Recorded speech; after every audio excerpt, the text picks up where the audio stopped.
அஸ்ஸலாமு அலைக்கும் வரஹ்மத்துல்லாஹி வபரகாத்துஹு. இறைவன் மிகப்பெரியவன். நாள் 4 என்னை வளர்த்த புத்தகத்துல இன்றைக்கு பார்க்கக்கூடிய புத்தகம் நம்பிக்கையாளரின் அன்னையர். மௌலவி சையத் அப்துர் ரஹ்மான் உமரி அப்படிங்கிற மார்க்கறிஞர் எழுதியிருக்கிறாங்க. படிச்சு இந்த புக்கெல்லாம் கிழிஞ்சு போச்சுன்னு சொல்லுவாங்கல்ல, அத்தனை முறை இந்த புத்தகத்தை ஒரு காரணத்திற்காக நான் படிச்சிருக்கேன். இறைவன் மிகப்பெரியவன். இன்றைக்கு உங்களோடு இவற்றை பகிரக்கூடிய பாக்கியம் எனக்கு கிடைச்சிருக்கு. 4 ஆண்டுகளுக்கு முன்னாடி இந்த புத்தகமும் கையுமாக நான் எங்க போனாலும், எந்த நாட்டுக்கு போனாலும், வெளிநாடுகளுக்கு போகும்போது கூட இந்த புத்தகம் என் கையில் இருந்தது. அந்த ஏர்போர்ட்ல வெயிட்டிங் ஹவர்ஸ்ல கூட இதை நான் படிச்சுக்கிட்டே இருந்தேன். போகும்போதும் சரி, வரும்போதும் சரி. என்னுடைய உம்ரா பயணங்களின் போதும் இதை நான் கையில் வச்சிருந்தேன். அந்த ஞாபகங்களோடு சுபஹானல்லாஹ், புத்தகத்துக்குள்ள நுழையும் போதே திண்ணமாக நம்பிக்கையாளர்களுக்கு அவர்களின் உயிர்களை விட நபிதான் முன்னுரிமை பெற்றவர் ஆவார். நபியின் மனைவியரோ அவர்களுக்கு அன்னையர் ஆவார். அல் குர்ஆன் அத்தியாயம் 33 வசனம் 6. உள்ளடக்கத்துல முதல்ல எடுத்த உடனே இருக்கிறது அன்னை கதீஜா பின் குவைலித் ரலியல்லாஹு அன்ஹா.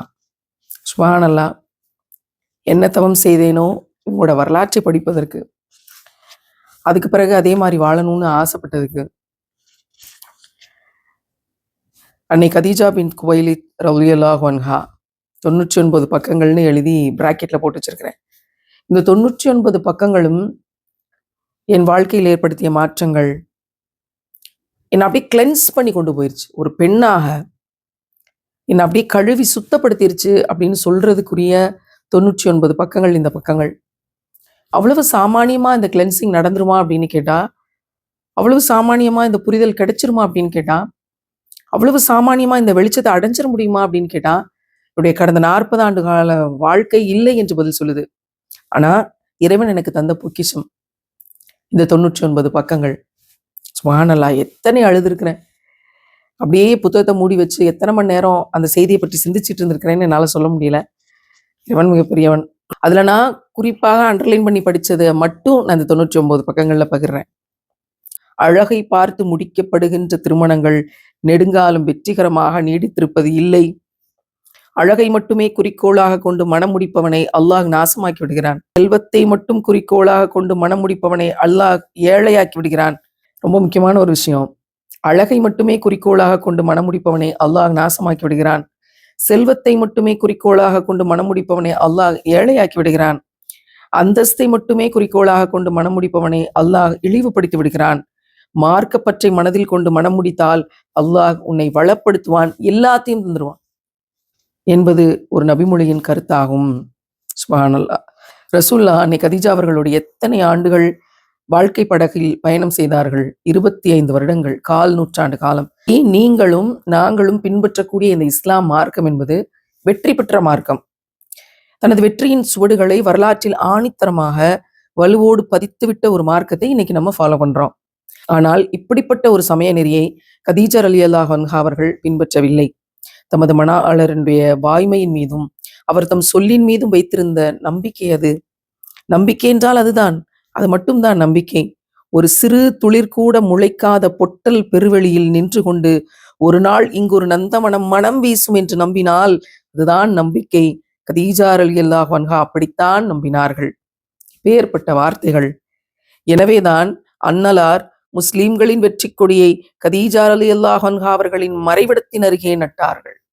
வாழ்ந்தால் இப்படி வாழணும்னு யோசிக்க வைக்கக்கூடிய நம்பிக்கை. செல்வத்திலும் செல்வாக்கிலும் திளைத்த ஒரு பெண்மணி இறைவனின் தூதரோடு வாழ்க்கை பயணத்தில் கைகோர்த்து கொண்ட பிறகு அவருடைய வாழ்க்கை எப்படி மாறிவிட்டது என பாருங்கள். துன்பம், தொந்தரவு, அல்லல், இடர்பாடு, நெருக்கடி, ஏளனம், இழிசொல் என எதையெல்லாம் ஒரு பெண் வாழ்க்கையில் சந்திக்கவே கூடாது என விரும்புவாளோ அவை அத்தனையும் சந்தித்தார்கள். ஒரு மனிதன் என்னதான் ஏழையாக இருந்தாலும் மானம் மரியாதைக்கு அஞ்சுவான். தன்னை யாரும் இழிவுபடுத்திவிடக் கூடாதுன்னு நினைப்பான். இறைவனின் பாதையில் புறப்பட்டவர்கள் அனைவரும் சந்தித்தே ஆக வேண்டிய சோதனை, மாபெரும் சோதனை எது தெரியுமா? இழிவுதான். மற்றவர்கள் எள்ளி நகையாடுவார்கள், ஏளனம் செய்வார்கள், கைகொட்டி சிரிப்பார்கள், அவமானப்படுத்துவார்கள், பொய்ப்பிப்பார்கள், நீங்கள் சொல்கின்ற இறை செய்தியை அலட்சியப்படுத்துவார்கள். இந்த 7 விடயங்களையும் இந்த 7ஐ கொஞ்சம் சந்தித்திருக்கிறேங்கிறதுல இந்த இடத்துல நான் ஆறுதல் அடைஞ்சுக்கிறேன். மாபெரும் சோதனை, இழிவு அடைந்திருக்கிறேன். மற்றவர்கள் எள்ளி நகையாடுவார்கள், சிறப்பா நடந்திருக்கு. ஏளனம் செய்வார்கள், அதுவும் சிறப்பா நடந்திருக்கு. கைகொட்டி சிரிப்பார்கள், அவமானப்படுத்துவார்கள், 6 பொய்ப்பிப்பார்கள், 7 நீங்கள் சொல்கிற இறை செய்தியை அலட்சியப்படுத்துவார்கள்.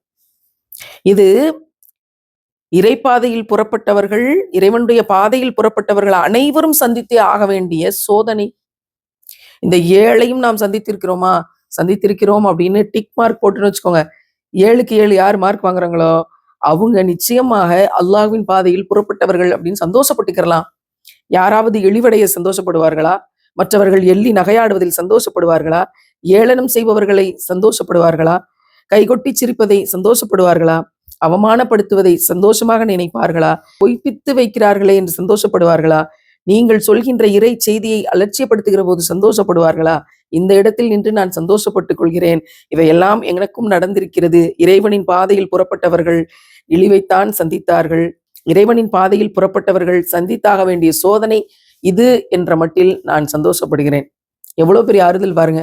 இந்த ஆறுதல் வார்த்தையெல்லாம் கிடைக்கல அப்படின்னா, இவ்வளவு நெகட்டிவிட்டியும் இருக்கிற போது, இவ்வளவு வலி வேதனை இருக்கிற போது, இவ்வளவு துரோகங்கள் இருக்கிற போது, இவ்வளவு கேவலங்களை சந்தித்த போது, இவ்வளவு அசிங்கப்பட்ட போது, நமக்கு சப்போர்ட்டுக்கு யாருமே இல்லைன்னு நினைச்ச போது, இந்த எழுத்துக்கள் நம்மள எவ்வளவு பெரிய ஆறுதல் படுத்துது. அந்த தளத்துல இருக்கிறவங்களுக்கு தான் தெரியும் இது எவ்வளவு பெரிய ஆறுதல்னு. சுப்ஹானல்லாஹ். இந்த அத்தனையும் அன்னை கதீஜா ரலியல்லாஹு அன்ஹா அவர்கள் எதிர்கொண்டார்கள். தன்னை ஏறெடுத்து பார்க்கவும் ஒரு காலத்தில் அஞ்சிய மக்கள் இன்னைக்கு ஏளனப்படுத்தி கைகொட்டி சிரிக்கிறார்களே என்பதை சகித்து கொண்டார்கள். ஒரு பெண்மணியால் இது கூடுமான்னு யோசிச்சு பாருங்களேன். ரொம்ப சென்சிட்டிவ், ரொம்ப எமோஷனல், ரொம்ப மென்மையானவர்கள், அன்புக்காக ஏங்கி நிற்பவர்கள், ஒரு குழந்தை போல, ஒரு பூ போன மனம் கொண்டவர்கள் என்றெல்லாம் இருக்கக்கூடிய ஒரு பெண்மணிக்கு இது சாத்தியமா? அத்தோடு நிற்கவில்லை, தனது மணாளரை ஆறுதல் படுத்தினார்கள், மனதை தேற்றினார்கள். முதல் வகியின் போது பதட்டத்தோடும் இனம் புரியாத பீதியோடும் அன்னலார் வந்தபோது என்ன வார்த்தைகளை எல்லாம் சொன்னார்கள். வரலாற்றில் பதிவாகி இருக்கிறது. ஈடு இணை இல்லாத அப்பெண்மணி திலகம் கடைசி வரை தமது விழிகளால் இஸ்லாமின் வெற்றியை, இறை மார்க்கத்தின் வெற்றியை காணவே இல்லை. அல்லாஹ்வின் தூதர் மட்டுமல்ல, இறை மார்க்கத்தை முதல் தவணையிலேயே ஏற்றுக்கொண்ட பேருள்ளங்கள் யாவும் மக்கா வெற்றி பெற்ற அந்த நாளில் கதீஜா ரலியல்லாஹு அன்ஹா அவர்களை எண்ணி விழிநீர் சிந்தியிருப்பார்கள். கதீஜா ரலியல்லாஹு அன்ஹா மறைவுற்ற ஆண்டை துக்க ஆண்டு என பெயரிட்டு அழைக்கும் அளவுக்கு அல்லவா மனங்களில் நீங்கா இடம் பிடித்தார்கள் அவர்கள். கதீஜா அவர்கள் மரணித்து விட்டார்கள். அதுக்கு பிறகு மக்கா வெற்றி கொள்ளப்படுகிறது. முதல் தவணையிலேயே இஸ்லாத்தை ஏற்றுக்கொண்டவர்கள் எத்தனையோ துன்பப்பட்டார்கள். அன்னை கதீஜா பட்ட துன்பத்தை எல்லாம் கண்ணால் கண்டவர்கள். ஆனால் இப்போது அவர்கள் இல்லை, மக்கா வெற்றி அடைந்து விட்டது. மக்காவில் அன்னை கதீஜாவே அடக்கியாச்சு அவங்க இருந்தப்போ. மதினாவில இருந்து மக்கா வெற்றி கொண்ட பிறகு அவர்கள் எல்லாம் வர்றாங்க. அப்ப என்ன சொல்லியிருப்பாங்க அன்னை கதீஜா அவர்கள்ட்ட அப்படின்னா, எங்கள் அன்னையே, உங்களுடைய கண்களுக்கு முன்னால் நாங்கள் அடிவாங்கிய இவ்வூருக்கு கண்ணீரை தவிர்க்க முடியாத ஒரு பத்தி. எங்கள் அன்னையே, உங்கள் கண்களுக்கு முன்னால் நாங்கள் அடிவாங்கிய இவ்வூருக்கு இதோ இன்று வெற்றி வீரர்களாய் திரும்பி வந்துள்ளோம். நமக்கு துன்பம் விளைவித்தவர்கள் எல்லாம் இன்று கைகள் கட்டப்பட்டு முன்னால் நிற்கிறார்கள். ஊரை விட்டே தம்மை துரத்தியோர் ஏதுமற்ற கைதிகளாக நிற்கிறார்கள். நம்முடைய பல சகோதரர்களை ஈவிரக்கம் பாராமல் கொன்று போட்டவர்கள் எல்லாம் இன்று காணாமல் போய்விட்டார்கள் என்று அவர்களுடைய உள்ளம் அழுதிருக்கும். அண்ணல் நபிகள் நாயகம் ஸல்லல்லாஹு அலைஹி வஸல்லம் அவர்கள் ஒரு இடத்துல இப்படி சொல்றாங்க, ஒரு முஃமினிடம் எல்லா பண்புகளும் கூடியிருக்கலாம், மோசடியும் பொய்யையும் தவிர. நூற்றுக்கணக்கான பண்புகள் ஒரு வணிகரிடம் இருக்கலாம், ஆனால் மோசடியும் நம்பிக்கை துரோகமும் பொய்யும் ஒருபோதும் இருக்கக்கூடாது. அன்னலார் அவர்களை பற்றிய அடைமொழிகள் அஸ்ஸாதிக் அல் அமீன் என்பதை கேள்விப்பட்ட கதீஜா ரலியல்லாஹு அன்ஹா அவர்கள் தங்களுடைய வியாபாரத்துக்கு தகுந்த பொறுப்பாளர் இவர்தான் என தேர்ந்தெடுத்து கொண்டார்கள். அதன் பிறகு அவரை வரவழைத்தார்கள், வியாபார பொறுப்பில் அமர்த்தி கொண்டார்கள். அன்னலார் ஸல்லல்லாஹு அலைஹி வஸல்லம் அவர்கள் தம்மை பற்றி அறிமுகப்படுத்தி கொண்டார்களா? தம்முடைய நேர்மையை பற்றி, வாய்மையை பற்றி ஏதாவது ஒரு வார்த்தை, ஒரு சொல் சொல்லியிருப்பார்களா? கதீஜா ரலியல்லாஹு அன்ஹா அவர்கள்ட்ட மைசரா என்பவர்கள் தான் அனைத்தையும் தெரிவித்தார்கள். நடந்த நிகழ்வுகள் அனைத்தையும் அவர் எடுத்து சொன்னார். வியாபார தளத்துல ரசூலுல்லாஹ் எவ்வளவு நேர்மையா, எவ்வளவு கண்ணியமா இருந்தாங்க அப்படின்னு. இறைவன் எடுத்து சொல்ல வைக்கிறான். நம்பிக்கையாளர்கள் சார்பாக வாதிடுபவனாக இறைவனே மாறிவிடுகிறான். குரான்ல இருக்க வசனம் இது. அல் குரான்ல அத்தியாயம் 22 வசனம் 38. நம்பிக்கையாளர்கள் சார்பாக வாதிடுபவனாக இறைவனே மாறிவிடுகிறான். நம்பிக்கையாளர்கள் சார்பாக உங்களை அறிமுகப்படுத்துபவனாகவும் இறைவனை மாறிவிடுகிறான். நம்பிக்கையாளர்கள் சார்பாக உங்களை யாரோடு இணைத்து வைக்கணும் அப்படிங்கிற வேலையையும் இறைவனை செய்து விடுகிறான். சுப்ஹானல்லாஹ். ரசூல்லா போய் எதையும் சொல்லல, நான் யாரு, என்னுடைய குணம் என்ன, என்னுடைய தன்மை என்னன்னு அவங்களா போய் எதுவும் அறிமுகப்படுத்தி கொள்ளல. இறைவன் ஒரு நபரை அனுப்பி அறிமுகப்படுத்தி வைக்கிறான். சுப்ஹானல்லாஹ். நம்பிக்கையாளர்கள் சார்பாக, அதுதான் நான் அண்டர்லைன் பண்ணி பார்க்கிறேன். நம்பிக்கையாளராக நம்ம இருக்கிறோமா? நம்பிக்கையாளருங்கிறதுக்கு என்ன அர்த்தம் தெரியுமா? எந்த இடத்துலயுமே சந்தேகமே வரக்கூடாது. சந்தேகமற்ற நம்பிக்கை. இறைவனிடத்துல ஒப்படைச்சிட்டேன், தவக்கல் து அலல்லா. அது பிறகு உட்கார்ந்து அழுதுகிட்டு, புலம்பிக்கிட்டு, டென்ஷன் ஆகிக்கிட்டு, பரிதவிச்சுக்கிட்டு அப்படி இருக்கக்கூடாது. நம்பிக்கையாளர். இறைவன்ட்ட ஒப்படைச்சிட்டேன், என் வேலையை பார்த்துட்டு இருக்கிறேன். அந்த இடத்துல பயமோ கவலையோ இருக்காது. அதுதான் நம்பிக்கை. அப்படிப்பட்ட நம்பிக்கையை யார் வச்சிருக்காங்களோ அவங்க சார்பா இறைவனை வாதிடுவான். இறைவனே அவர்களுக்காக அறிமுகம் செய்வான். சுப்ஹானல்லாஹ். சிறந்த மனிதர் தம்மை மறைத்துக் கொள்ள நினைக்கிறார், ஆனால் உலகம் அவரை அடையாளம் கண்டுகொள்கிறது. சுப்ஹானல்லாஹ். எப்பேற்பட்ட வார்த்தைகள்! இந்த இடத்துல நான் நின்று என்னுடைய வாழ்க்கையை யோசிச்சு பார்க்கிறேன். நான் என்னை அறிமுகம் செய்ய விரும்பினேன் உலகத்துல.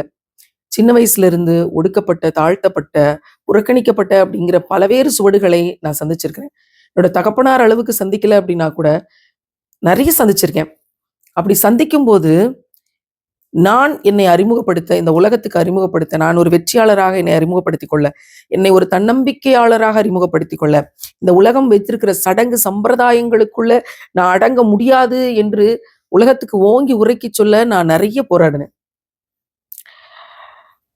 சிறந்த மனிதர் என்று என்னை நான் வெளிப்படுத்திக் கொள்ள ஆசைப்பட்டேன். அப்படி ஆசைப்பட்ட போது உலகம் என்னை திருப்பி அடித்தது. உலகம் என்னை புறக்கணித்தது. உலகம் என்னை கேலி பேசியது. உலகம் என் மீது எல்லா பழிகளையும் சுமத்தியது. ஆனால் இஸ்லாம் கிடைத்த பிறகு நான் என்னை மறைத்துக் கொள்ள விரும்பினேன். எங்கேயாவது போய் நிம்மதியா இருந்தா போதும் அப்படின்னு என்னை ஒரு ஹிராவுக்குள் எங்கேயாவது என்னை ஒழித்துக் கொள்ள முடியாதா என்று நான் தேடினேன். அப்படிப்பட்ட நிலைமை வந்த பிறகு உலகத்திற்கு இறைவன் என்னை அடையாளப்படுத்தினான். சுப்ஹானல்லாஹ். ஆனால் இஸ்லாமிய உலகத்திற்குள் என்னை அடையாளப்படுத்தினான். என்னால நினைச்சு பார்க்க முடியாத ஆச்சரியம் பல சமயத்துல நடக்கும். இது எப்படி நமக்கு சாத்தியம்? இந்த அன்பெல்லாம் எப்படி சாத்தியம்? இந்த பாசமெல்லாம் நமக்கு எப்படி சாத்தியம்? இந்த மக்கள்கிட்ட இருந்து நான் யோசிச்சு பார்ப்பேன். அந்த வார்த்தைக்கு இறைவன் இங்க பதில் சொல்லியிருக்கான் பாருங்களேன். இந்த கேள்விக்கு, இது எப்படி சாத்தியம் என்ற கேள்விக்கு இங்க என்னுடைய 25 ஆண்டு காலம் சமூக பணியில என்னுடைய வாழ்க்கையில கடந்து வந்த வாழ்க்கைக்கு இறைவன் பதில் சொல்றான். சிறந்த மனிதர் தம்மை மறைத்துக் கொள்ள நினைக்கிறார், ஆனால் உலகமோ அவரை அடையாளம் கண்டுகொள்கிறது. நான் என்னை வெளிக்காட்டணும்னு நினைச்சப்ப நான் மறைக்கப்பட்டேன். நான் என்னை மறைச்சு கொள்ளணும் அப்படின்னு நினைக்கும் போது முஹ்மீன்கள்ட்ட, நம்பிக்கையாளர்கள்ட்ட நான் அடையாளம் காணப்பட்டேன். சுப்ஹானல்லாஹ். இந்த புத்தகத்தோட ஸ்பெஷாலிட்டியே ஒரு பெரிய வழிகாட்டுதலை கொடுத்துச்சு. எனக்கு ஒரு பெரிய நம்பிக்கை கொடுத்துச்சு, பெரிய ஆறுதலை கொடுத்துச்சு. கரெக்டு தான், நீ போற பாதை கரெக்டு தான், நீ முன்னோக்கி போ அப்படின்ற ஒரு உற்சாகத்தை கொடுத்துச்சு. சிறந்த மனிதர் தம்மை மறைத்துக் கொள்ள நினைத்த போது இறைவன் அன்னை கதீஜா அவர்களிடம் அடையாளம் காண வைத்தான். இந்த உலகத்துல 4 சொல் இருக்கான். அந்த 4 சொற்களை யார் பெருசா நினைக்கிறாங்களோ, அதை பற்றியே யோசிச்சுக்கிட்டு இருக்காங்களோ, அடிக்கடி அவற்றை பயன்படுத்துறாங்களோ, ஒருபோதும் உருப்படவே முடியாது, உலகத்தில் நிலை பெறவும் முடியாது. அப்படி என்ன அந்த 4 சொற்கள்? 1 நான், 2 நாங்கள், 3 எனக்கு, 4வது என்னிடம். நான், நாங்கள், எனக்கு, என்னிடம், இந்த 4 சொற்களை யார் பெருசா நினைக்கிறாங்களோ, அவற்றை பற்றியே எண்ணிக்கொண்டிருக்கிறார்களோ, அவர்கள் ஒருபோதும் உருப்பட முடியாது, உலகத்தில் நிலை பெறவும் முடியாது. நான் அவரை விட உயர்ந்தவன், நீ என்னை நெருப்பிலிருந்து படைத்தாய், அவரை களிமண்ணிலிருந்து படைத்தாய் என்றான் இபிலிஸ். அழிந்து விட்டான். நான் வல்லமை மிக்கவர்களாகவும் கடுமையாக போரிடக்கூடியவர்களாகவும் நாம் இருக்கிறோம் என்றார்கள் பல்கீஸ் அரசின் சமூகத்தினர். அல்லாஹ் அவர்களையும் அழித்தான். இவை அனைத்தும் என்னிடம் உள்ள அறிவினால் தான் எனக்கு கிடைத்திருக்கின்றன என்றான் ஹாரூன். அவனையும் அவனுடைய செல்வத்தையும் அல்லாஹ் நிர்மூலமாக்கி மண்ணில் புதைத்து விட்டான். என் மக்களே, எகிப்தின் அரசாட்சி என்னுடையது அல்லவா? இந்த ஆறுகள் எனக்கு கீழே அல்லவா ஓடிக்கொண்டிருக்கின்றன. என்ன உங்களுக்கு தெரியவில்லையா? ஃபிரௌன் இதை சொல்லி கொக்கரித்தான். அல்லாஹ் அவனை பெருநீரில் மூழ்கடித்தான். நம்முடைய நற்செயல்களை கூட நாம் ஒரு பொருட்டாக மதிக்கக்கூடாது. நம்முடைய நற்செயல்கள் அனைத்தையும் விட அல்லாஹ்வின் ரஹ்மத், அல்லாஹ்வின் கருணை விரிந்து பரவியது, விசாலமானது. அல்லாஹ்வின் தூதர் நபிகள் நாயகம் ஸல்லல்லாஹு அலைஹி வஸல்லம் அவர்களுடைய பிரார்த்தனையை கொஞ்சம் முற்று கவனியுங்கள். எவ்வளவு அத்தாட்சியை கொடுத்திருக்காங்க பாருங்க. நான் நான் நான் நாங்கள் எனக்கு என்னிடம் நினைச்சவெல்லாம் எப்படி அழிஞ்சு போனான்னு எதிராக ரசூல்லா கேட்ட துவாவை பாருங்களேன். இறைவா, உன்னுடைய கிருபை என் குற்றங்களை விட பறந்து விரிந்தது. உன்னுடைய கருணையை நான் என்னுடைய செயல்களை விட அதிகமாக எதிர்பார்க்கிறேன். ரசூல்லா நடந்து போகும்போது மேகம் வந்து குடை பிடிச்சுச்சான், நிழல் கொடுத்துச்சான். இவருடைய உடலுக்கு சூரியனுடைய சூடு படக்கூடாது என்பதற்காக இறைவன் எப்படி மேகத்தை அனுப்பி பாதுகாத்தான்ற காட்சியை கண்டவர்கள், அதை ஏற்றுக்கொண்டவர்கள், முன்னாடியே அதை அறிந்து கொண்டவர்கள் எத்தனை பெரிய பாக்கியசாலி. உலகத்தில் உள்ள அருட்கொடைகள் யாவும் இறைவனால் வழங்கப்படுகின்றன. யாருக்கு என்ன வேண்டும் என்பதை இறைவன் பார்த்து பார்த்து வழங்குகிறான். அல்லாஹ்வின் தூதருக்கு இறைவன் கதீஜா ரலியல்லாஹு அன்ஹா அவர்களை வாழ்க்கை துணையாக வழங்கினான். தாஹிரா அப்படின்னு அன்னை கதீஜா ரலியல்லாஹு அன்ஹா அவங்களுக்கு ஒரு பெயர். கதீஜா ரலியல்லாஹு அன்ஹா தமது ஒழுக்கத்தினால் புகழடைந்தார்கள். ஜாகிலியா காலத்திலும் சரி, இஸ்லாமிய காலத்திலும் சரி, தாகிரா என்னும் பெயரால் புகழடைந்தார்கள். குறைசி பெண்களின் தலைவி என்றும் அழைக்கப்பட்டார்கள். தாகிரா என குறைசியரால் சிறப்பிக்கப்பட்டார் என இமாம் தஹபி எழுதுகிறார். நிறைவடைந்த பெண்களுள் அவரும் ஒருவர். அறிவுள்ளவர், மாண்புடையவர், நுண்ணறிவு மிக்கவர், கற்பில் உயர்ந்தவர், கண்ணியம் கொண்டவர் என அவர் மேலும் எழுதுகிறார். நீங்கள் ஏதோ ஒரு உலகில் வசிக்கிறீர்கள், உங்கள் மனைவி வேறு ஏதோ ஒரு உலகில் சந்தரித்து கொண்டிருக்கிறார் என்றால் அதைவிட கொடுமை இந்த உலகத்தில் வேறு எதுவும் கிடையாது. தூய்மையான கற்பிலும் பண்பிலும் சிறந்த இல்ல துணை ஒருவருக்கு வாய்க்க பெற்றால் உலகத்தில் உள்ள அனைத்து அருட்கொடைகளும் அவருக்கு நிறைவாக கிடைத்துவிட்டன என்று தயக்கமே இல்லாமல் தாராளமாக சொல்லலாம். தன்னுடைய தூதருக்கு இறைவன் ஒரு பெண்ணை தேர்ந்தெடுக்கிறான் என்றால் அவர்கள் எப்பேற்பட்ட பெண்ணாக இருந்திருக்க வேண்டும். தாகிரா என்று அழைக்கப்பட்ட அந்த பெண்மணி, இந்த ஜோடி எப்பேற்பட்ட ஜோடி என்பதை கொஞ்சம் பாருங்களேன். மணமகனை மக்கள் எல்லோரும் அல் அமீன், நேர்மையாளர், அஸ்ஸாதிக், வாய்மையாளர் என்று அழைக்கிறார்கள். மணமகளையோ அத்தாகிரா, தூய்மையானவர் என அழைக்கிறார்கள். இறைவன் இணைத்து வைத்த இந்த இணை, இந்த ஜோடி எப்பேற்பட்ட ஜோடி. அல் அமீனும் அஸ்ஸாதிக்கானவரும் அத்தாகிராவும் ஒன்று சேர்ந்தார்கள்.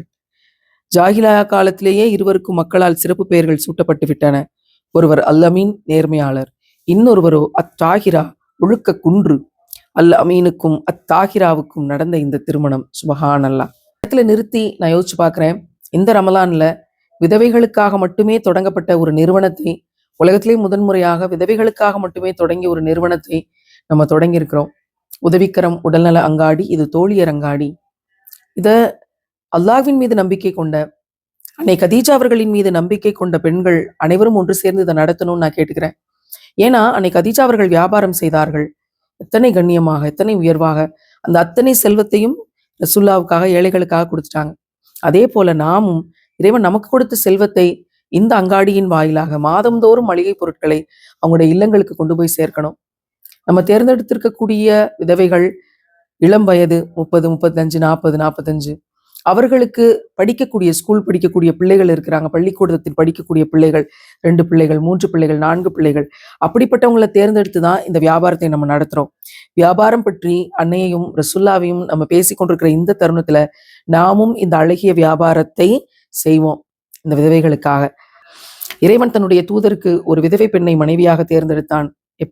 இறை தூதருடைய இல்லம் எப்படி இருந்துச்சு அப்படின்ற வர்ணிப்பை பாருங்களேன். அல் அமீன் என்று அழைக்கப்பட்ட முகமது நபிகள் நாயம் ஸல்லல்லாஹு அலைஹி வஸல்லம், தாகிரா என்று அழைக்கப்பட்ட அன்னை கதீஜா ரலியல்லாஹு அன்ஹா, மணமொத்த இத்தம்பதியினரின் இல்லம் எப்படி இருந்திருக்கும் என்பதை கொஞ்சம் யோசித்து பார்த்தீர்களா? இறை தூதரின் இல்லத்தில் கவனித்து பார்க்க எத்தனையோ விஷயங்கள் உள்ளன. உலகில் உள்ள இல்லங்களுக்கெல்லாம் முன்மாதிரி இல்லமாக இறை தூதரின் இல்லம் திகழ்கின்றது. ஒரு வீட்டை பார்த்து இது ஒரு முஸ்லீமின் இல்லம் என்கிறோம். அப்படி என்றால் என்ன பொருள்? பட்டப்பகல் சூரியனை போன்று அங்கே வெட்ட வெளிச்சமாய் நீங்கள் இஸ்லாத்தை பார்க்கலாம் என்றுதானே பொருள். ஒழுக்கத்தை பார்க்கலாம், கண்ணியத்தை பார்க்கலாம், மதிப்பை பார்க்கலாம், மரியாதையை பார்க்கலாம், பண்பாட்டை பார்க்கலாம், இபாதத்தை பார்க்கலாம், நன்மையை பார்க்கலாம், நன்னடத்தையை பார்க்கலாம், இஸ்லாமிய பயிற்சியை பார்க்கலாம், ஆன்மீகத்தை பார்க்கலாம். அது ஒரு முஸ்லீமின், இறைவனுக்கு முற்றிலும் அடிபணிகின்ற அடியானின் வீடல்லவா? ஒரு முஸ்லீமின் இல்லத்திற்கும் முஸ்லீம் அல்லாத ஒருவரின் வீட்டிற்கும் இடையே பாரதூரமான வேறுபாடுகள் உண்டு. முஸ்லீம்களின் வீடுகளிலேயே மிக உயர்ந்த வீடு, மிகச்சிறந்த வீடு இறை தூதரின் வீடல்லவா? நீர் கூறுவீராக, அவன் முன்னிலையில் சிரம்பணிவோரில் முதன்மையானவனாய் நான் ஆகிவிட வேண்டும் என்பதே எனக்கிடப்பட்ட கட்டளையாகும். அத்தியாயம் 6 வசனம் 14. மேலும் நான் இறைவனுக்கு கீழ்ப்படிவோரில் முஸ்லிம்களில் முதன்மையானவனாக உள்ளேன். அத்தியாயம் 6 வசனம் 163. இறைத்தூதருடைய இல்லம் காட்சிக்கு மற்ற இல்லங்களைப் போலவே தோற்றமளித்தது. இல்லம் என்று நாம் எதை சொல்கிறோம்? சுவர்களால் ஆன வீட்டையா? சுவர்களுக்கு நடுவே வசிக்கின்ற வாழுகின்ற மனிதர்களையா? சுவர்களால் சூழப்பட்ட கட்டிடத்தை வீடு என்று சொல்லலாம். அன்பும் பாசமும் அரவணைப்பும் பொங்கி வழியும் வீட்டை இல்லம் என்று சொல்லலாம். இல்லம் என்பதை சாதாரணமாக எண்ணிவிட முடியாது. இறை தூதரின் இல்லங்களை இறைவன் வான்மறையில் அன்னையரின் இல்லங்களாக உருவகப்படுத்துகிறான். அன்னையர் இறைவனிடம் பெற்றிருந்த மதிப்பையே இது வெளிப்படுத்துகிறது. சுப்ஹானல்லாஹ். இந்த இடத்துல நிறுத்தி நம்ம யோசிச்சு பார்ப்போம், நம்முடைய வீடு எப்படி இருக்கிறது? நற்குணங்கள் நிறைஞ்சிருக்கா? நல்ல விஷயங்கள் நிறைஞ்சிருக்கா?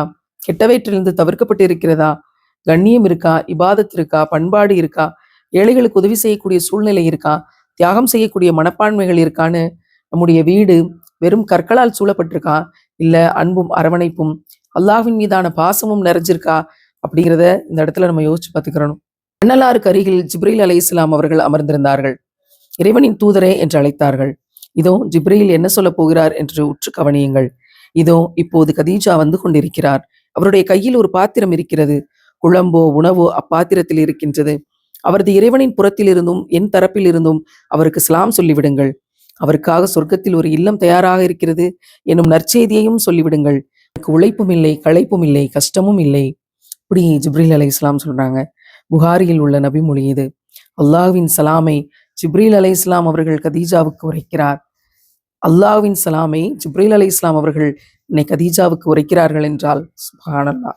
நபி தோழர்களில் ஒரு சிலர் மனம் நெகிழ வைக்கும் விதமாய் அழகுற குரானை ஓதுவார்கள். அவர்களுள் உபை இப்னு கஅபும் ஒருவர். ஒருமுறை அன்னலாரை காண அவர் வருகிறார். அவரிடம் குரானை ஓதுங்களேன் என்று அன்னலார் பணிக்கிறார்கள். நீங்கள் குரான் ஓதுங்கள், நீங்கள் மிக அழகா குரான் ஓதுகிறீர்கள் என அல்லாஹ் குறிப்பிட்டான் என்று ரசூலுல்லாஹ் சொன்னாங்க. அதை கேட்ட மாத்திரத்தில் தமது செவிகளையே உபையால் நம்ப முடியவில்லை. அல்லாஹ்வின் தூதரே, என்னுடைய பெயரைச் சொல்லி இறைவன் குறிப்பிட்டானா என்று கேட்டார்கள். அல்லாஹ்வின் தூதரே, என்னுடைய பெயரைச் சொல்லி இறைவன் குறிப்பிட்டானா என்று கேட்டார்கள். ஆம் என்று சொன்னார்கள் அன்னலார். கேவி கேவி அழத் தொடங்கினார் உபை. அல்லாஹ்வுடைய சன்னிதானத்தில் நம்முடைய பெயர் குறிப்பிடப்படுவதும் நம்மை பற்றி அல்லாஹ் குறிப்பிடுவதும் எவ்வளவு பெரிய நற்பேறு! இப்ராஹிம் அலைஹிஸ்ஸலாம் அவர்களுக்கும் ஈசா அலைஹிஸ்ஸலாம் அவர்களுக்கும் முஹம்மது நபிகள் ஸல்லல்லாஹு அலைஹி வஸல்லம் அவர்களுக்கும் வஹி கொண்டு வரும் மாணவர் கோமான் ஜிப்ரீல் அலைஹிஸ்ஸலாம் வாயிலாக அல்லாஹ் தன்னுடைய ஒரு அடிமை பெண்ணுக்கு சலாம் சொல்லி அனுப்புகிறான் என்றால் அதை என்னவென்று சொல்லுவது? சுப்ஹானல்லாஹ். இந்த நேரத்தில் கண்ணீரோடு துவா செய்கிறோம். யா அல்லாஹ், எங்களுடைய பெயரை குறிப்பிட்டு சொல்லக்கூடிய உன்னுடைய பாக்கியத்தை எங்களுக்கு தா. அப்படி ஒரு வாழ்க்கையை நசீபாக்கி தா. நீ அதை நடத்தி காட்டு. உன்னிடமே அனைத்தும் இருக்கிறது. இறைவனின் தூதராவதற்கு முன்பு பிறந்த காசிம் இறை தூதராக அறிவிக்கப்பட்ட பிறகு சிறு வயதிலேயே இறந்து விட்டார். காசிமை அடக்கம் செய்துவிட்டு அன்னலார் திரும்புவதை எகத்தாளத்தோடு குறைஷிகள் பார்த்தார்கள். ஊர் உலகையெல்லாம் கட்டி காக்கின்ற கடவுளின் தூதர் என்று சொல்லிக் கொண்டார். கடைசியில் தன் சொந்த மகனை கூட காப்பாற்ற முடியவில்லை என்று கைகொட்டி சிரித்தார்கள்.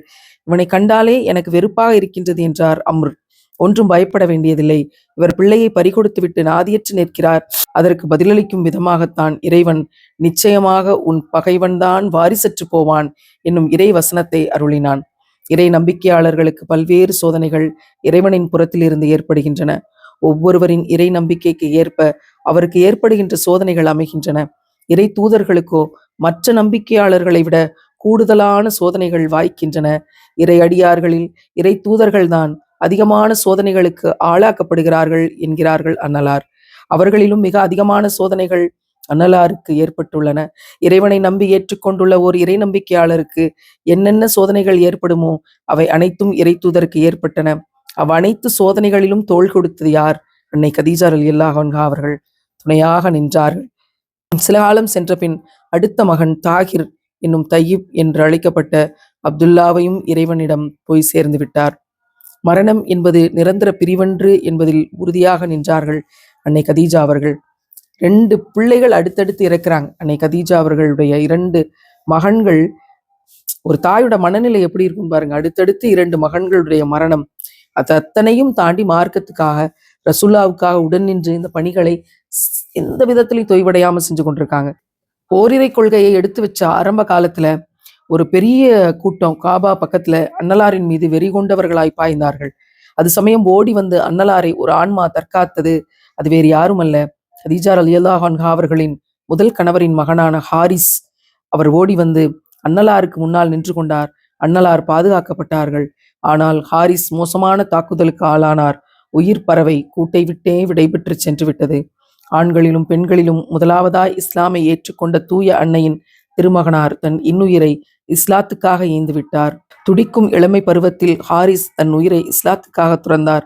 கதீஜா சிறு குழந்தைகளிடமும் இஸ்லாத்துக்காக அர்ப்பணிக்கும் பாடுபடும் எண்ணத்தை ஊட்டி இருந்தார்கள். அதன் விளைவை இந்த காட்சி எடுத்து வைக்கிறது. அடுத்தடுத்த அந்த பிள்ளைகளுடைய மரணங்களை தாண்டி இஸ்லாத்துக்காக ஷஹீதாகக்கூடிய அந்த பாக்கியத்தை பிள்ளைகளுக்கு விதைத்து கொண்டிருந்தார்கள் அன்னை கதீஜா அவர்கள். இந்த இடத்துல இந்த காலத்துல இருக்கக்கூடிய விஷயங்களை அந்த நாட்களோடு ஒப்பிட்டு ஆசிரியர் எழுதியிருக்காரு. பெண்கள் தங்களுடைய உலக வாழ்க்கையை குறித்து பெரிதும் கவலைப்படுறாங்க. உலக வாழ்க்கைக்கு உத்தரவாதம் அளிக்கும் ஆண்களைத்தான் திருமணம் செய்கிறார்கள். உலகத்தை பற்றிய பயமும் பொருளாசையும் இயல்பாகவே இருக்கிறது. இறைத்தூதரின் மனைவியராக இருந்த போதிலும் அவர்களிடத்திலும் இந்த தன்மை ஒரு காலத்தில் இருந்தது. ஒரு புறம் பார்த்தால் எங்கள் வீட்டில் தொடர்ந்து 60 நாட்கள் விளக்கே எரியாது என்றார்கள் அன்னை ஆயிஷா. இதை கேட்ட ஒரு மனிதர் வெகுவாக ஆச்சரியப்பட்டு, அப்படி என்றால் என்னதான் செய்வீர்கள் என்று கேட்கிறார். 2 கரும்பொருட்களை கொண்டு நீரும் ஈச்சம்பழமும் அவற்றை ஓட்டிக்கொள்வோம் என்கிறார்கள். இன்னொரு புறம் இதே இப்படிப்பட்ட இறைத்தூதரின் துணைவியரே வாழ்வாதார பொருளை அதிகரித்து தருமாறு இறைத்தூதருக்கு நெருக்கடி தந்தார்கள். அன்னலாருக்கு இந்த கோரிக்கை மிகவும் தர்ம சங்கடத்தை தந்தது. அன்னலார் மனத்துயருற்றார்கள். நபியின் மனைவியரே, நீங்கள் ஏனைய சாதாரண பெண்களைப் போல அல்ல என்று குரானில் வசனத்தை அல்லாஹ் இறக்குகிறான். இங்க இருக்க வசனத்தை அல்லாஹ் எப்படி இறக்கித்தான் பாருங்களேன். நபியே, நீர் உம்முடைய மனைவிமார்களிடம் கூறிவிடும், நீங்கள் உலக வாழ்வையும் அதன் அழகையும் விரும்புகிறீர்கள் என்றால் வாருங்கள், நான் ஏதேனும் சிலவற்றை கொடுத்து அழகிய முறையில் உங்களை அனுப்பிவிடுகிறேன். ஆனால் நீங்கள் அல்லாஹ்வையும் அவருடைய தூதரையும் மறு உலகையும் நாடுகிறீர்கள் என்றால் அறிந்து கொள்ளுங்கள், உங்களில் நற்செயல் புரிபவர்களுக்கு அல்லாஹ் மகத்தான கூலியை தயார் செய்து வைத்திருக்கிறான். அத்தியாயம் 33 வசனம் 28, 29 அல்லாஹ் இந்த வசனத்தை இறக்குறான். கதீஜா ரலியல்லாஹு அன்ஹா அவர்கள் தம்மிடம் இருந்த எல்லாவற்றையும் கொடுத்துவிட்டு இல்லாமையை அல்லவா முழு மனதோடு ஏற்றுக்கொண்டார்கள்.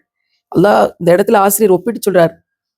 இப்படியும் நடந்தது ரசூலாவோட காலத்துல, பிற்காலத்துல. ஆனால் தம்மிடமிருந்த எல்லாவற்றையும் கொடுத்துவிட்டு இல்லாமையை அல்லவா முழு மனதோடு ஏற்றார்கள். அதனால்தான் மகத்தான கூலி என்று இறைவன் சொன்ன வசனத்தில் சொன்னவற்றை பெற்றுக்கொண்டார்கள். சுபஹானல்லாஹ்.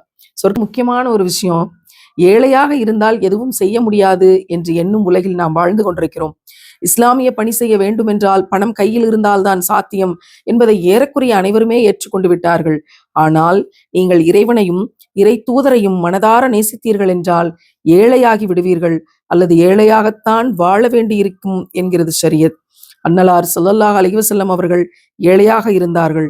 அது மட்டுமல்ல, ஒருமுறை நபித்தோழர் ஒருவர் அன்னலாரிடம் வந்து, இறைவனின் தூதரே, நான் உங்களை நேசிக்கிறேன் என்றார்கள். என்ன சொல்கிறீர்கள் என்பதை கொஞ்சம் யோசித்து விட்டு சொல்லுங்கள் என்றார்கள் அன்னலார். அல்லாஹ்வின் மீது சத்தியமாக நான் தங்களை நேசிக்கிறேன். மறுபடியும் சொல்கிறேன், யோசித்து விட்டு சொல்லுங்கள். அல்லாஹ்வின் மீது சத்தியமாக நான் தங்களை நேசிக்கிறேன். நீங்கள் சொல்வது உண்மையாக இருந்தால் அல்லாஹ்வின் தூதர் நிறுத்திவிட்டு தொடர்ந்தார்கள், உங்கள் காலணியின் வாரை விட வறுமை உங்களுக்கு பக்கத்தில் வந்துவிடும் என்று முடித்தார்கள். 1 முறை 2 முறை 10 முறை இந்த நபிமொழியை மறுபடி படியுங்கள். இறைவனை நம்பி ஏற்றுக்கொண்டால் வறுமை வந்து சேருமா? ஒன்றுமில்லாமல் வாட வேண்டுமா? கையில் காசு இல்லாமல் கஷ்டப்பட வேண்டுமா? ஈமானோடு ஒட்டி கொண்டு வருகிற உறவா வறுமை? ஈமான் கொள்வதால் வரும் இந்த வறுமை ஃபக்ருல் இன்ஃபாக் எனப்படும் வறுமையாகும். அதாவது இறை வழியில் செலவு செய்வதால் ஏற்படுகின்ற வறுமையாகும்.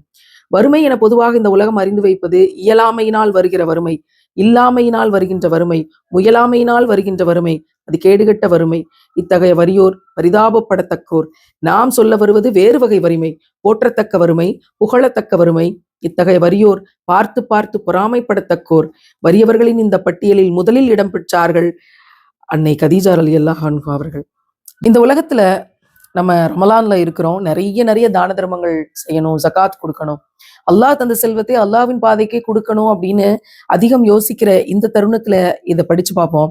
இந்த உலகத்தில் மனிதனுக்கு இறைவன் வழங்குகின்ற செல்வம் வசதியோடு உலக இன்பங்களை நுகர்வதற்காக அல்ல, மறுமையை ஈட்டிக்கொள்வதற்காகவே இறைவன் இதனை வழங்குகிறான். ஒருமுறை அன்னலார் வீட்டினுள் நுழைந்தார்கள். அன்னை ஆயிஷா அவர்கள் சிறுநகை ஒன்றை அணிந்திருந்தார்கள். ஏழ்மையோடு போட்டுக்கொண்டு வாழ்க்கையை நடத்திய அன்னை ஆயிஷா அவர்கள் எத்தகைய நகை அணிந்திருப்பார் என்பதை கற்பனை செய்து கொள்ளலாம். அதனை தருமாறு அன்னலார் கேட்டார்கள். அதனை கழட்டி கொடுத்ததும் இறைவழியில் செலவு செய்து விட்டார்கள். இச்செழிப்பை இறைவன் கொடுத்திருப்பது இதனை கொண்டு மறுமையை ஈட்டிக்கொள்வதற்காகத்தான் என்று அப்போது கூறினார்கள். இந்த உலகம் மறுமைக்கான விளைநிலம். இங்கே விதைத்து அங்கே அறுவடை செய்ய கற்றுக்கொள்ள வேண்டும். இங்கே விதைத்தால்தான் அங்கே அறுவடை செய்ய முடியும். உண்டது கழித்தது, இறை வழியில் செலவழித்தது, ஆகியனவே உண்மையில் மனிதனுக்கானவை என்றெல்லாம் நபிகளார் இதனை குறிப்பிட்டு சொல்லி இருக்கிறார்கள். 2:268 வேண்டாம், செலவழிக்காதே, காசு தீர்ந்துவிடும், அப்புறம் கஷ்டப்படுவாய் என்று மனதில் ஒரு குரல் எழுகின்றது என்றால் அது ஷைத்தானுடைய குரல். ஷைத்தான் வறுமையை கொண்டு உங்களை அச்சுறுத்துகிறான். குர்ஆன் அல்லாஹ் எப்படி சொல்லியிருக்கான் பாருங்க. எந்த வறுமையை பார்த்து ஷைத்தான் பயப்படுகிறானோ அந்த வறுமை இறை நம்பிக்கையாளருக்கு மிகவும் விருப்பமானதாக இருக்கிறது. அதன் பெயர்தான் ஃபக்ருல் இன்ஃபாக். சுப்ஹானல்லாஹ். பொதுவாக அனைத்து பெண்களும் மிகவும் சாதாரணமான உலகியல் வாழ்வைத்தான் தேர்ந்தெடுக்கிறார்கள். அவர்களுடைய எண்ணமும் இலக்கும் உலகியல் விஷயங்களோடு பெரும்பாலும் முற்று பெற்று விடுகின்றன. அவற்றை தாண்டி அவர்கள் சிந்திப்பது கிடையாது என்பதை விட சிந்திக்கவே விரும்புவதில்லை என்று இருக்கிறார்கள். இப்படிப்பட்ட பெண் குலத்தில் பிறந்த எந்த பெண்ணும் தன்னுடைய கணவருக்கு இப்படிப்பட்ட நிகழ்வுகள் தோன்றுவதை கேள்விப்படுகையில் பயந்து பதற்றமடைந்து பலரிடமும் சொல்லத் தொடங்குவார்கள். கதீஜா ரலியல்லாஹு அன்ஹா அவர்கள் ரசூலுல்லாஹ்வுக்கு எத்தனை கடினங்கள் வந்தது இறைப்பணியில். இப்படியெல்லாம் வந்தபோது இறையருள் பெற்ற அந்த அற்புத பெண்மணி இங்குதான் தன்னை இறையருள் பெற்ற அற்புத பெண்மணி என்று நிரூபிக்கிறார்கள். பேசி மகிழும் திண்ணை கதைகளாக அவர் இதனை ஆக்கவில்லை, ஏற்றி மனதில் பதிக்க வேண்டிய நம்பிக்கையாக ஆக்கினார். ஆம், நுபுவத் வருவதற்கு முன்பாகவே அன்னை அவர்கள் ஈமான் கொண்டு விட்டார்கள். அரபுலகை சார்ந்தவர்கள் யாரேனும் ஒருவரை ஷைத்தான் தீண்டிவிட்டால் அவன் பைத்தியமாக ஆகிவிடுகிறான் என்று நம்பினார்கள். வட்டி வாங்கி தின்போர் மறுமையில் ஷைத்தானால் தீண்டப்பட்ட பைத்தியங்களைப் போல எழுப்பப்படுவார்கள் என்று வான்மறை குர்ஆன் குறிப்பிடுகிறது. அன்னலாருக்கு வந்து கொண்டிருந்த வகியை பெரும்பாலான மக்கத்து காஃபிர்கள் ஷைத்தானின் தீட்டாக கருதினார்கள். வகி வரத் தொடங்கிய முதற்காலத்தில் திடீரென இடையில் சிறிது காலம் வராமல் நின்று போனது. அப்போது ஒரு காஃபிர் பெண்மணி, என்ன முகமதே, உங்களிடம் வந்து போய் கொண்டிருந்த ஷைத்தான் இப்போதெல்லாம் வருவதில்லை போல என சந்தேகம் கேட்டார். அப்போது இறைவன் வல்லுஹா அத்தியாயத்தை இறக்கி அருளினான். சமூகத்தின் பொது புத்தி இப்படி இருந்தபோது தனக்கு நேருகின்ற அனுபவங்களை குறித்து அன்னலார் கவலை கொண்டார்கள். அப்போது ஆகச்சிறந்த துணையாக இறைவன் தேர்ந்தெடுத்து தந்த அறிவு, கூர்மதி, நுட்பம், நிறைஞானம், புரிந்துணர்வு, தொலைநோக்கி என்று சிறந்த பண்புகளை பெற்ற மாதர்குல மாணிக்கமாய் அன்னை கதீஜா நின்று உறுதி தந்தார்கள்.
கதீஜா அன்னை அவர்களுடைய வைராக்கியத்திற்கும் அவங்களுடைய உபச்சாரம் எப்படி, அவங்களோட கதீஜா அன்னை அவர்களுடைய வைராக்கியத்திற்கு ஒரு உதாரணம் சொல்லப்படுது.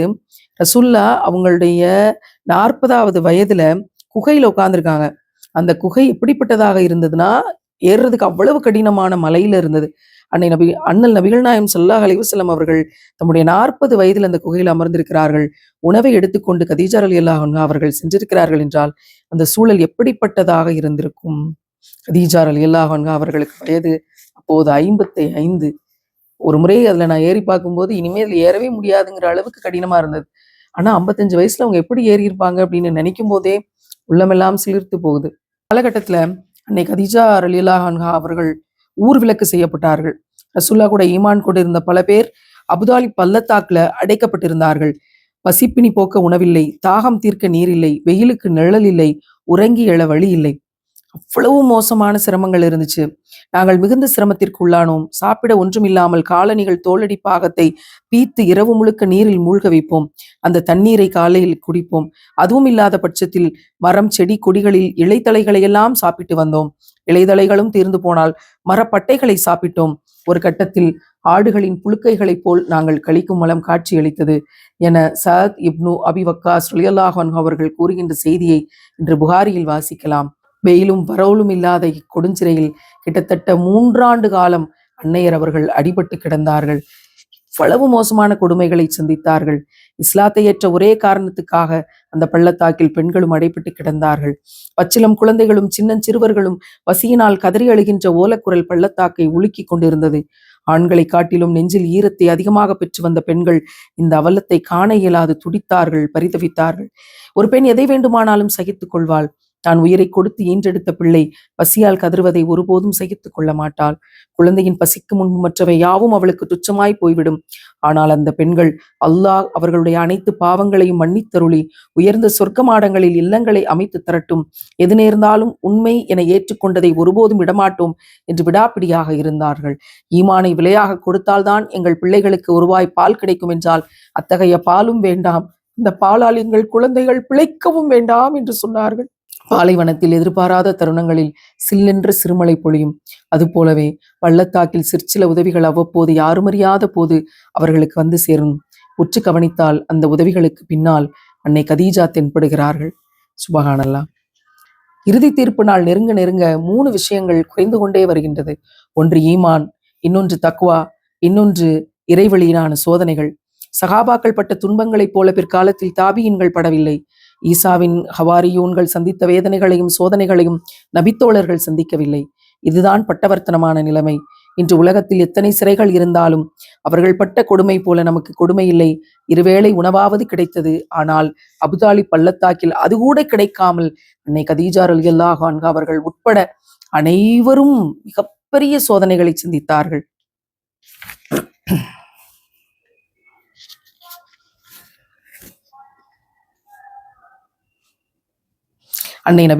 அண்ணல் நபிகள் நாயம் ஸல்லல்லாஹு அலைஹி வஸல்லம் அவர்கள் கதீஜா ரலியல்லாஹு அன்ஹா அவர்களை பற்றி சொல்லும் போது, கதீஜாவை விட சிறந்த பெண்மணியை இறைவன் எனக்கு வழங்கவே இல்லை.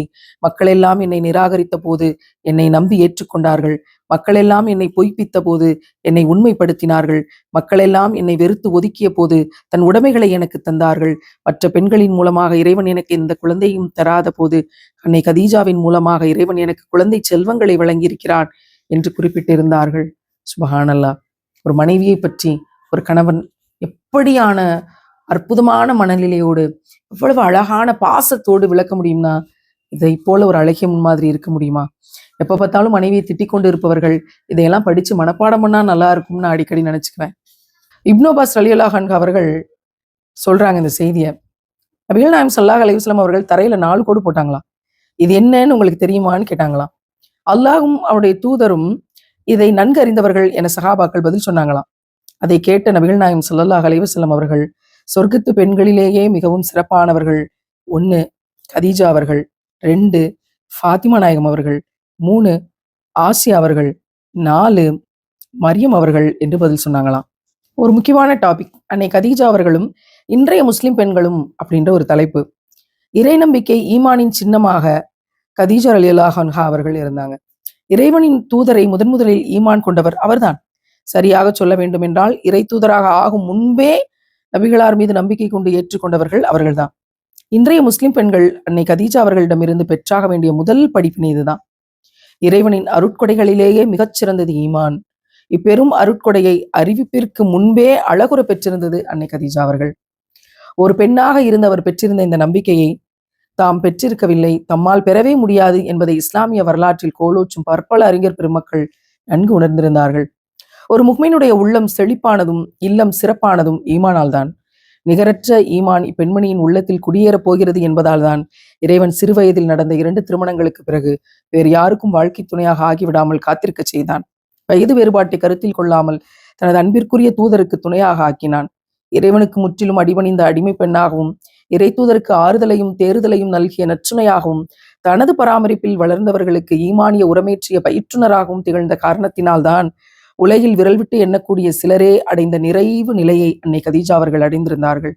அப்பட்டியலில் அவர் பெற்றெடுத்த திருமகள் ஃபாத்திமா நாயகம் அவர்களும் இடம்பெற்றிருப்பது நினைத்தே பார்க்க முடியாத ஒன்று.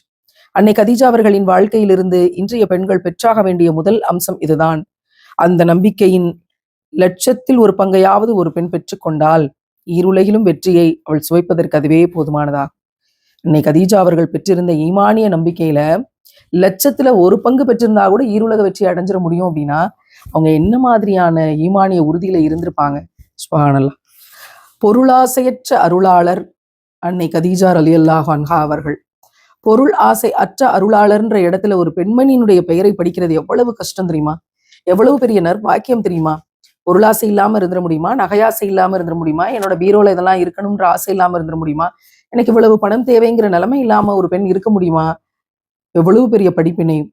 தம் துணைவரிடம் ஒப்படைத்த செல்வம் கண்ணுக்கு முன்பாக இறைவழியில் கரைந்து போனதை பற்றி அன்னை கதீஜா ரலியல்லாஹு அன்ஹா அவர்கள் ஒருபோதும் கவலைப்படவில்லை. பெண்கள் கை கொள்ள வேண்டிய போற்றத்தக்க பண்பு. பொதுவாகவே பெண்கள் பொருளாசை மிக்கவர்களாய் இருக்கிறத உலகம் முழுக்க பார்க்கிறோம். பொருள் மீதான மோகமும் வாழ்க்கை பாதுகாப்பு குறித்த அச்சமும் ஆண்களை காட்டிலும் பெண்களிடம் அதிகம் இருக்குது. ஒரு முக்மீனான பெண்ணிடம் இந்த இயல்பு இருக்கக்கூடாது.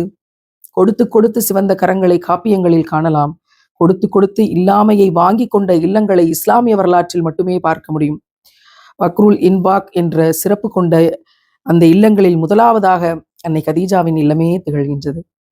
பேராசையின்றி இருப்பது வேறு, பொருள் அனைத்தையும் கொடுத்து முடித்த பிறகும் உள்ளத்தில் கூட முணுமுணுப்பிற்கு இடமில்லாமல் இறை உவப்பை பிரதானமாக கொண்டிருப்பது வேறு. இந்த பெரும் பேரு அன்னை கதீஜாவிற்கு இயற்கையாக வாய்ந்திருந்தது. அபுதாலி பள்ளத்தாக்கில் இருந்து அன்னை கதீஜா ரலியல்லாஹு அன்ஹா அவர்கள் வெளியேன பிறகு துன்பங்கள் இடைநிற்காமல் தொடர்ந்தன. இப்போது வேறு வடிவங்களில், அதுவும் தவிர்க்கவே முடியாத வடிவங்களில் துன்பங்கள் வெளிப்பட்டன. ஆம், அந்த ஆண்டில் இருவேறு ஆளுமைகள் தமது உலகியல் வாழ்க்கைக்கு முற்றுப்புள்ளியை வைத்து மறு உலகை நோக்கி பயணமாயின. இந்த ஆண்டில் ரசூல்லாவை வளர்த்த இவர்களுடைய பாட்டனாரும் அவர்களுடைய அன்பு மனைவி கதீஜா ரலியல்லாஹு அன்ஹா அவர்களும் ஒருவர் பின் ஒருவராக மரணமடைந்தார்கள். வெளிப்படையாக பெரும் ஆதரவாக நின்றிருந்த இரு பெரும் தூண்கள் சரிந்து விட்டன. அண்ணல் நபிகள் நாயம் ஸல்லல்லாஹு அலைஹி வஸல்லம் அவர்கள் இந்த ஆண்டை துக்க ஆண்டு என்று அறிவித்தார்கள்.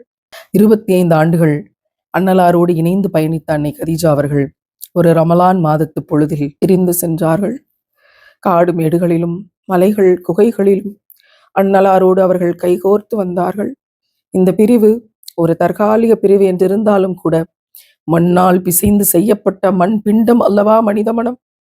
கலங்கி சற்றே நிலை தடுமாறத்தானே செய்யும்.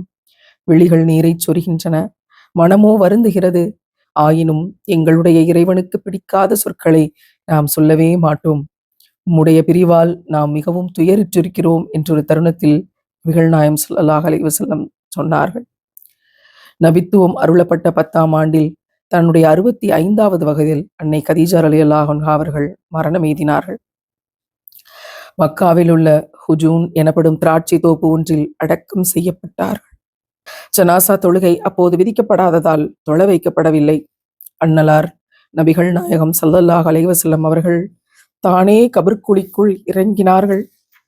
மனம் கலங்கியும் சோர்ந்தும் அன்னலார் நபிகள் நாயகம் ஸல்லல்லாஹு அலைஹி வஸல்லம் அவர்கள் பிற்காலத்தில் பல்வேறு துயரங்களில் இல்லம் திரும்புகிற போது ஆறுதல் அளிக்கவும் துயரை போக்கி ஊக்கப்படுத்தவும் பிறந்த அந்த தூய ஆன்மாவை காணாது தவிப்பார்கள். தன்னையும் அறியாமல் கண்கள் அங்கும் இங்கும் தேடும்.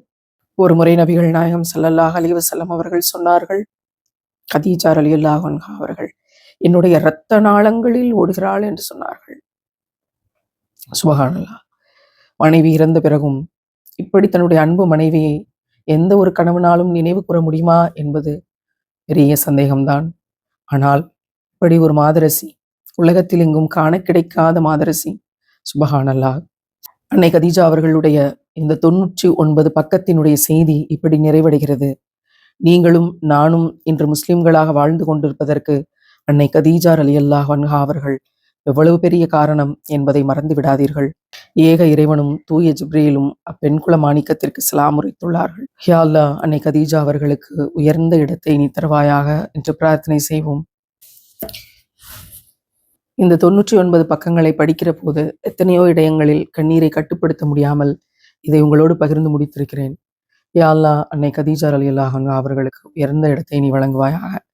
ஆமீன். நபிகள் ஸல்லல்லாஹு அலைஹி வஸல்லம் அவர்களோடு, அன்னை கதீஜா அவர்களோடு எங்களுடைய மறுமையை நீ சிறப்பாக்கி தருவாயாக. அதற்குரிய நசீபை நீ ஆக்கி தருவாயாக. இப்படிப்பட்ட ஒரு மாதரசியிடமிருந்து சிறந்த பண்பு நலன்களை படித்து நாங்களும் அதன் வழியில் நடக்க எங்களுக்கு அருள் செய்வாயாக. இன்ஷா அல்லாஹ் நாளைக்கு என்னை வளர்த்த புத்தகம் இன்னொரு புத்தகத்தோடு